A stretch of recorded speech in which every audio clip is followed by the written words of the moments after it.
മാന്യപ്രേക്ഷകർക്ക് നമസ്കാരം. യുവമാരും മലയാളികളെ ചിരിപ്പിച്ച് ഊപ്പാട് ഇളക്കിപ്പിക്കുമെന്നാ തോന്നുന്നത്. യജാതി കോമഡിയാ ഇവന്മാര് സീരിയസ് ആയിട്ട് ഇരുന്നിട്ട് ചർച്ച ചെയ്യുന്നത്. ആ മുഖത്തൊക്കെ ഗൗരവം കാണണോ? യഥാർത്ഥത്തിൽ ലോക പൊട്ടത്തരമാണ് വിളിച്ചു പറയാ. പക്ഷെ സീരിയസ് ആയിട്ട് ആ കോമഡി അവരങ്ങ് അവതരിപ്പിക്കൂ. എനിക്ക് തീരെ മനസ്സിലാവാത്തത് ഇവന്മാരെ വിശ്വസിക്കുന്ന കുറെ അടിമകളുണ്ട്. മോദി വിരുദ്ധ പൊളിറ്റിക്സ് ഒക്കെ ഉള്ള ഒരുപാട് ആളുകൾ നമ്മുടെ കേരളത്തിലുണ്ട്. എന്നാൽ ഇവന്മാരെ എങ്ങനെയാ അവരൊക്കെ വിശ്വസിക്കുന്നത് എന്ന് തീരെ മനസ്സിലാവുന്നില്ല. ഇപ്പൊ ഞാനൊരു ലേറ്റസ്റ്റ് ഒരു ഉദാഹരണം മുന്നോട്ട് വെക്കും. ഓരോ മലയാളിയും ഒന്ന് ചിന്തിച്ചാൽ മനസ്സിലാവും ഇവന്മാര് എത്രയാണ് സീരിയസ് ആയിട്ട് ഇരുന്നിട്ട് കോമഡി തള്ളുന്നത് എന്നുള്ളത്. ലേറ്റസ്റ്റ് ആയിട്ട് രാജ്യത്ത് ബൈ ഇലക്ഷൻ റിസൾട്ട് വന്നു. 3 സംസ്ഥാനങ്ങളിലാണ് ബൈ ഇലക്ഷൻ നടന്നിട്ടുണ്ടായിരുന്നത്.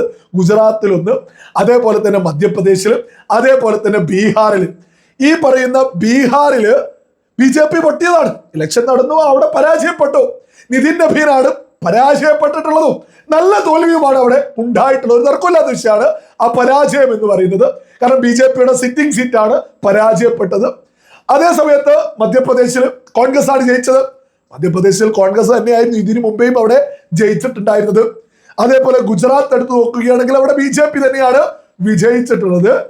ഇതിൽ ഇവരുടെ ചർച്ച എന്ന് പറയുന്നത് ഈ പ്രശാന്ത് കിഷോർ മലമറിക്കുമെന്ന്. ഏത് ഒരു സീറ്റിൽ ജയിച്ച പ്രശാന്ത് കിഷോറാണ് ഇപ്പൊ ഇവന്മാരുടെ പുതിയ അപ്പൻ. മോദി അങ്ങ് തറ പറ്റിക്കാൻ ബീഹാറിൽ ഒരു സീറ്റ് BJP പരാജയപ്പെട്ടപ്പോ ലളിതമായ ചോദ്യം. ഇവന്മാർക്ക് നാഷണൽ പൊളിറ്റിക്സിന്റെ ABCD അറിയൂലേ? ബീഹാറിലെ ആ ഒരു കണക്ക് ഞാനൊന്ന് മുന്നോട്ട് വെച്ചുതരാം. BJPക്ക് എവിടെയുള്ള സീറ്റുകളുടെ എണ്ണം ഇവന്മാർക്കറിയോ?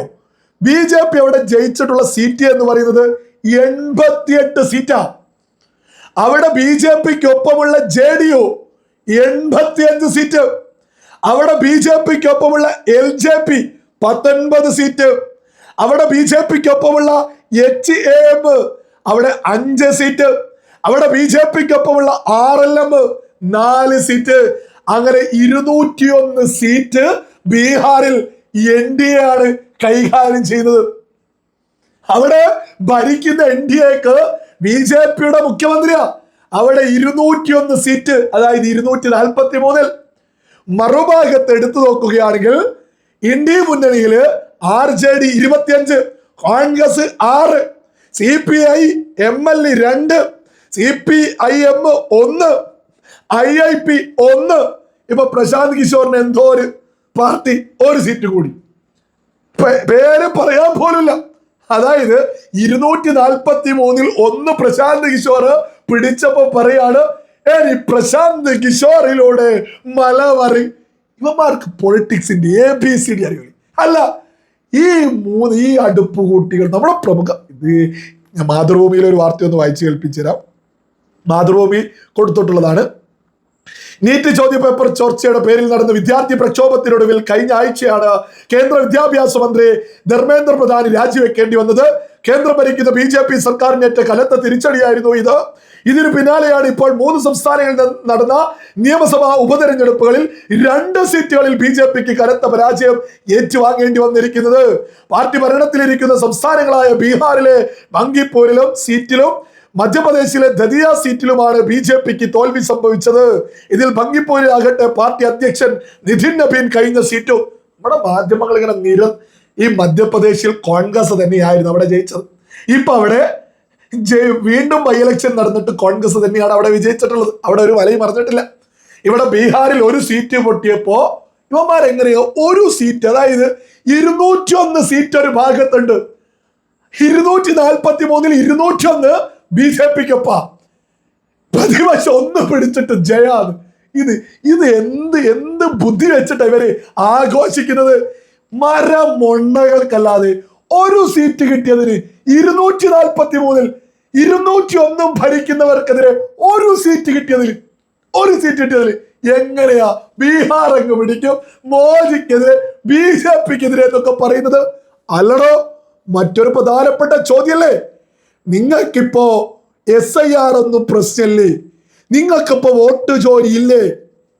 ഈ ഈ മൗദൂദി ചാനലിൽ ഇരുന്ന് ഇവന്മാര് നിരന്തരം ബീഹാർ പൊട്ടിയ സമയത്ത് നിരന്തരം വിളിച്ചു പറഞ്ഞിരുന്നത് എന്താ വോട്ട് ചോരി വോട്ട് ചോരി വോട്ട് ചോരി. നമ്മുടെ കേരളത്തിലെ പ്രമുഖ സകല മാധ്യമങ്ങൾ വോട്ട് ചോരി വോട്ട് ചോരി വോട്ട് ചോരി എന്ന് നിരന്തരം വിളിച്ചു പറഞ്ഞു.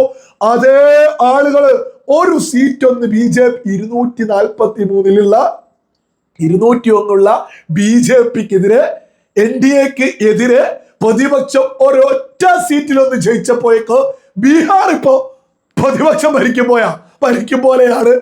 അമ്മാതിരി വാർത്തയാ. വിവേകമുള്ള സകല മലയാളികളും ആ യാഥാർത്ഥ്യം ഉൾക്കൊള്ളണം. ഇവന്മാർക്ക് ഒന്നാണോ വലുത് 201 വലുത് എന്ന് ചോദിച്ചാല് ഇപ്പൊ ഇവന്മാർക്ക് ഒന്നാ വലുത്. അമ്മാതിരി ഊളത്തര മാധ്യമ പ്രവർത്തനാണ് ഇവിടെ കേരളത്തിലെ പ്രമുഖ മാധ്യമങ്ങൾ നിരന്ന് നിന്ന് എടുത്തുകൊണ്ടിരിക്കുന്നത്. ഏറ്റവും വലിയ രസം എന്ന് പറയുന്നത് രാഹുൽ ഗാന്ധി വരെ കൈയടിയ വോട്ട് ചോരിയിൽ ഏത് ബീഹാറിൽ ഫുള്ള് വോട്ട് ചോരിയാ എന്ന് പറഞ്ഞ് ഫുൾ വോട്ട് ചോരിയാണ് എന്ന് പറഞ്ഞ് രാഹുൽ ഗാന്ധി ഇപ്പൊ കൈയടിക്കുക. ഇവന്മാര് ജയിച്ചാൽ ഒരു പ്രശ്നമില്ല. അതായത് എവിടെ പരാജയപ്പെടുന്നു അവിടെയൊക്കെ വോട്ട് നാണല്ലേ. യഥാർത്ഥത്തിൽ പ്രമുഖ മാധ്യമങ്ങളുടെ പ്രത്യേകിച്ച് മൗദൂദി ചാനലിന്റെ ഒക്കെ ഈ ആഘോഷത്തിലൂടെ കേരളത്തിൽ സംഭവിച്ചിട്ടുള്ളത് നിഷ്പക്ഷ സമൂഹം, അതേപോലെ തന്നെ കോൺഗ്രസിലും മുസ്ലിം ലീഗിലും CPM ഒക്കെയുള്ള വിവേകമുള്ള മലയാളികളും ഒരു യാഥാർത്ഥ്യം അങ്ങ് തിരിച്ചറിയാം. ഒരു വോട്ടിംഗ് തട്ടിപ്പോ ഒരു വോട്ട് ചോരിയോ രാജ്യത്തില്ല. ഇവിടെ 50,000-ലധികം വോട്ടിന് ജയിച്ചിരുന്ന BJP സ്ഥാന MLA രാജിവെച്ചതിനെ തുടർന്നൊരു ഇലക്ഷൻ നടക്കുമ്പോ അവിടെ 19,000 വോട്ടിന് കോൺഗ്രസിന്റെ പ്രശാന്ത് കിഷോർ അവിടെ ജയിക്കുക. അതായത് 19,000 വോട്ട് ഭൂരിപക്ഷത്തിൽ.